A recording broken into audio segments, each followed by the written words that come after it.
A reading from the Holy Bible, the New American Bible, the book of Numbers, chapter 14. Threat of revolt. At this, the whole community broke out with loud cries, and even in the night the people wailed.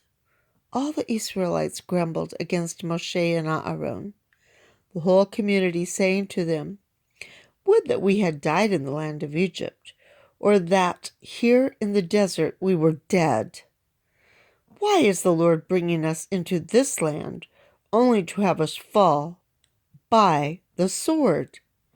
Our wives and little ones will be taken as booty. Would it not be better for us to return to Egypt?" So they said to one another, "Let us appoint a leader and go back to Egypt."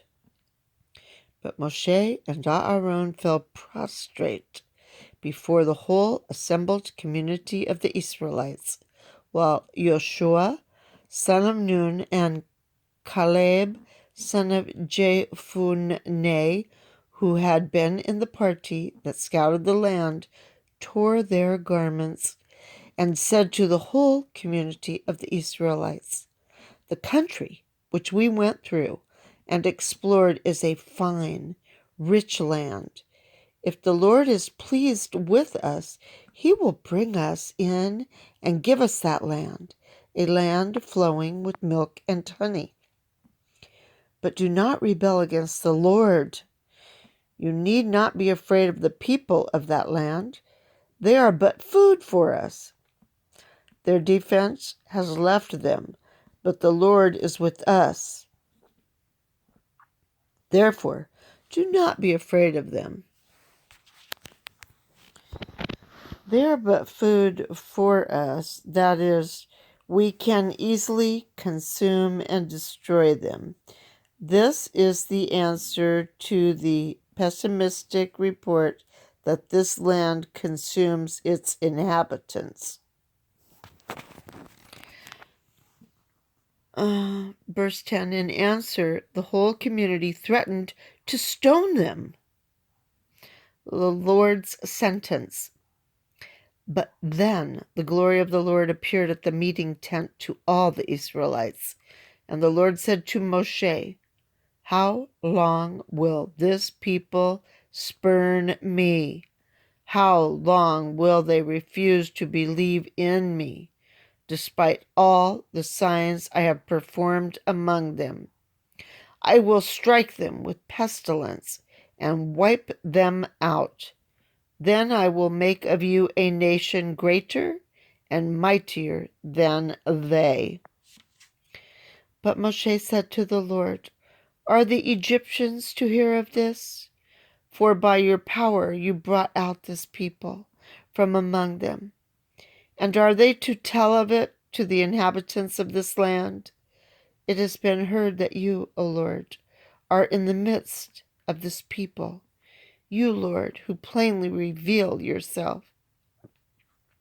Your cloud stands over them, and you go before them by day in a column of cloud, and by night in a column of fire. If now you slay this whole people, the nation who have heard such reports of you will say, 'The Lord was not able to bring this people into the land he swore to give them. That is why he slaughtered them in the desert.'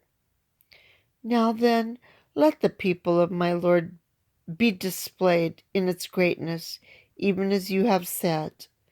The Lord is slow to anger and rich in kindness, forgiving wickedness and crime, yet not declaring the guiltless guilty, but punishing children to the third and fourth generation for their fathers' wickedness. Pardon, then, the wickedness of this people, in keeping with your great kindness, even as you have forgiven them from Egypt until now." The Lord answered, "I pardon them as you have asked. Yet by my life and the Lord's glory that fills the whole earth, of all the men who have seen my glory and the signs I worked in Egypt and in the desert, and who nevertheless have put me to the test 10 times already and have failed to heed my voice. Not one shall see the land which I promised on oath to their fathers. None of these who have spurned me shall see it. But because my servant Caleb has a different spirit and follows me unreservedly, I will bring him into the land where he has just been, and his descendants shall possess it. But now, since the Amalekites and Canaanites are living in the valleys, turn away tomorrow and set out in the desert to the Red Sea road. The valleys. The low-lying plains in the Negev and along the seacoast and in the Jordan Depression, as well as the higher valleys in the mountains farther north. Verse 26, the Lord also said to Moshe and Aaron, how long will this wicked community grumble against me? I have heard the grumbling of the Israelites against me. Tell them, by my life, says the Lord, I will do to you just what I have heard you say.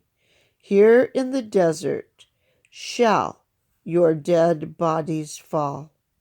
Of all your men of 20 years or more registered in the census who grumbled against me, not one shall enter the land where I solemnly swore to settle you, except Caleb, son of Jephunneh, and Joshua, son of Nun.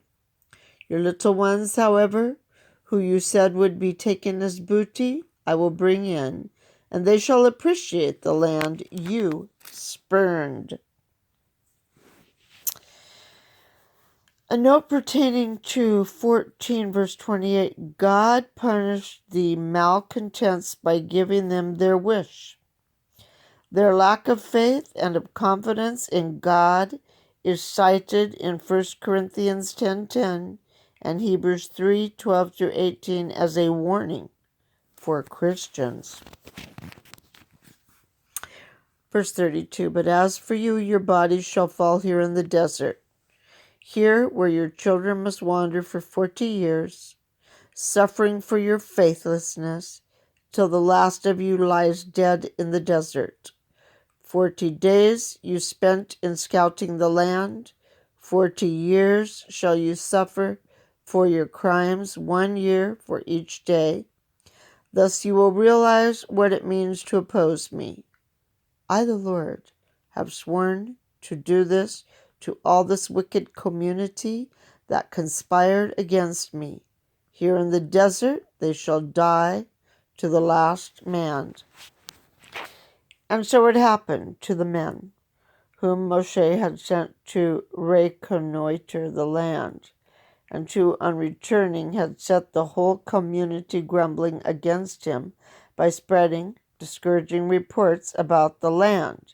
These men who had given out the bad report about the land were struck down by the Lord and died. Of all the men who had gone to reconnoiter the land, only Joshua, son of Nun, and Caleb, son of Jephunneh, survived. Unsuccessful invasion. When Moshe repeated these words to all the Israelites, the people felt great remorse. Early the next morning, they started up into the foothills, saying, here we are, ready to go up to the place that the Lord spoke of, for we were indeed doing wrong. But Moshe said, why are you again disobeying the Lord's orders? This cannot succeed. Do not go up, because the Lord is not in your midst. If you go, you will be beaten down before your enemies. For there the Amalekites and Canaanites face you, and you will fall by the sword. You have turned back from following the Lord. Therefore the Lord will not be with you. Yet they dared to go up into the foothills, even though neither the Ark of the Covenant of the Lord nor Moshe left the camp. And the Amalekites and Canaanites who dwelt in that hill country came down and defeated them, beating them back as far as Hormah. Hormah, one of the Canaanite royal cities in southern Judea. See Joshua 12 and 14. Known at this time as Zaphath, the origin